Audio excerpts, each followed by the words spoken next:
In the beginning of the world, God created the Garden of Eden, a place of indescribable beauty, where colorful flowers, fruit-bearing trees, and crystal-clear streams intertwined in perfect harmony. Adam and Eve, the first humans, inhabited this paradise, and from their union were born two sons, Cain and Abel. Cain, the firstborn, grew strong and determined.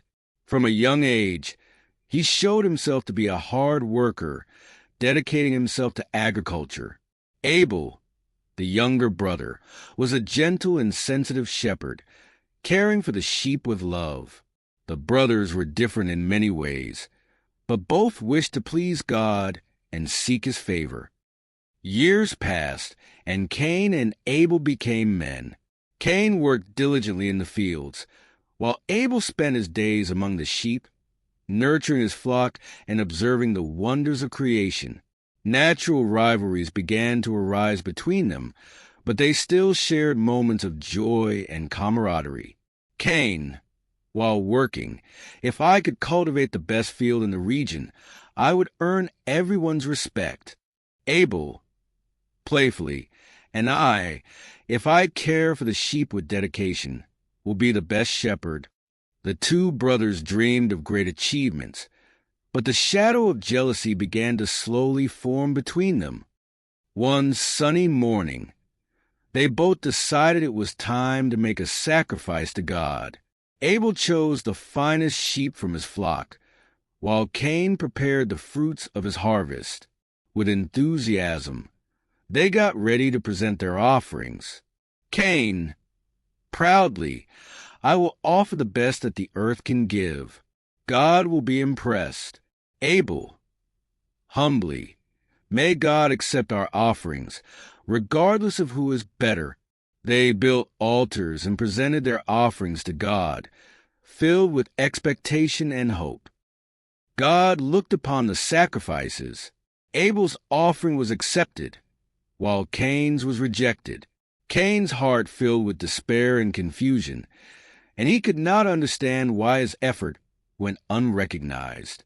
Cain, shouting, "Why won't you accept what I brought? I worked so hard for this." God, calmly, "Cain, why are you angry? If you do well, will you not be accepted? But if you do not do well, sin is crouching at the door. Its desire is for you, but you must rule over it." God's words echoed in his mind, but he could not contain them. Jealousy began to root itself in his heart. That night, Cain withdrew to the fields, lost in dark thoughts. The full moon illuminated the sky, but his mind was filled with shadows. He gazed at the stars, wishing everything were different. Cain, thinking aloud, "Why does Abel always receive God's love? I am the eldest and should be the favorite." Resentment grew like an uncontrollable fire, consuming everything in its path. The next morning, Cain decided to confront Abel. He approached his brother, trying to hide his anger. Cain, with a forced smile, "Hey, Abel, how about we take a walk together? I found an amazing place to show you." Abel, smiling, "Sure, I'm curious to see what you discovered." The brothers began to walk, but the tension between them was palpable as Cain struggled against his feelings. They arrived at an isolated location, away from anyone's sight. The atmosphere was heavy, and Cain, consumed by jealousy, could no longer contain his feelings. Cain, shouting, "You think you're better than me, don't you? Always with your sheep and your kindness. I am the eldest. I should be the favorite." Abel, confused and frightened, "Cain, what is happening? I just want to be your brother." In a moment of blind fury, Cain attacked Abel, and the field, which once was a place of joy, was now engulfed in tragedy.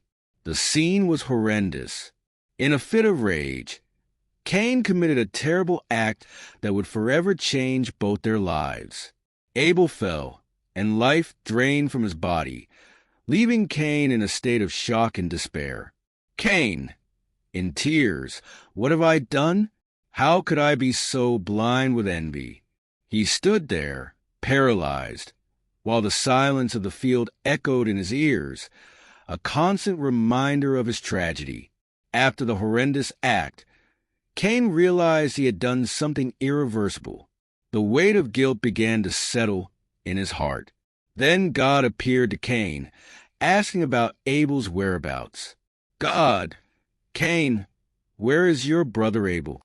Cain, in a desperate attempt to avoid guilt, responded dismissively, "Cain, I don't know. Am I my brother's keeper?" God, with sadness, "What have you done? The voice of your brother's blood cries out to me from the ground." God then pronounced the sentence. Cain would be cursed to wander the earth, away from his family and home. God, "You shall be a fugitive and a wanderer on the earth. Your land will not yield good for you, and you will have to wander wherever you go." Cain, overwhelmed with pain, fell to his knees, unable to bear the weight of his punishment. Cain, "My punishment is greater than I can bear. People will kill me if they find me." In his compassion, God decided to protect Cain. He placed a mark on his forehead so that no one would kill him, a reminder that although he was guilty, he was still a child of God. God, "This mark will be your protection. No one shall harm you, but you will carry the weight of what you have done." Cain, now marked, left, feeling lonely and rejected. Cain wandered through desolate lands, far from Eden and his family. His journey was filled with despair and regret. He sought a place where he could find peace, but the memories of his brother followed him like shadows. Cain, thinking, "How could I do this? How can I live with this pain?" He settled in a new land, but solitude consumed him, and guilt never left him. Over time, Cain began to build a new life. He married and had children, but he always felt the shadow of his terrible act looming over him. He tried to be a good father, but guilt always followed him. Cain, talking to his wife, "Sometimes I feel I don't deserve this happiness. There is something in my past that will never let me be at peace." His wife, worried, tried to comfort him, but he could not share the true reason for his pain. Years passed, and Cain became a respected man in the new land, but the memory of Abel haunted him. He worked in agriculture, reaping the fruits of his labors, but felt empty. Cain, looking at his harvest, "These fruits cannot fill the void in my heart." He had become a wise man, but the burden of regret never left him. Cain struggled to be a good father, teaching his children the value of love and respect. He wanted them to never make the same mistake he did. Cain, telling the story, "Never let envy consume you. Love is always stronger. Learn from my mistakes." His children listened attentively, but they could not imagine the pain their father carried. One night, Cain went out to gaze at the stars, remembering his lost brother. Sadness consumed him, and he wondered if Abel would forgive him if he were alive. "Cain, softly, forgive me, Abel.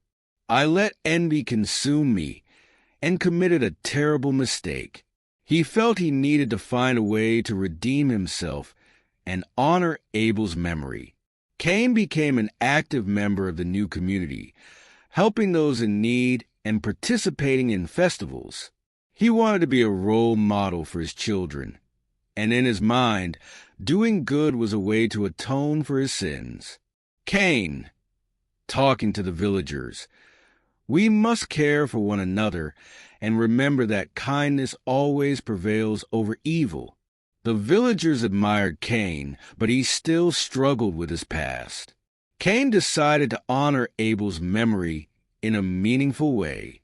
He started caring for sheep, remembering the love his brother had for them. Cain, tending to the sheep, these creatures are a reminder of what I lost. I will care for them as you did. Abel. Cain dedicated his life to raising a healthy and happy flock, and this brought new purpose to his life. Over time, Cain began to feel a sense of peace. He had found a new direction and purpose in his life. Through his actions, he sought redemption. Cain, reflecting, I may not be able to bring Abel back, but I can honor his memory every day. Through his lessons in kindness, Cain found a path to forgiveness, both for himself and for others. The story of Cain and Abel became a lesson for all. Cain taught his children and community the importance of compassion, love, and overcoming destructive emotions. Cain, to his children, always remember, love is the true strength. Never let envy and hatred consume you. Abel's memory lived on through generations, and Cain, though marked by his past, found peace and a new beginning. The pain that once consumed him now served as a constant reminder of the power of love and the need to choose goodness above all.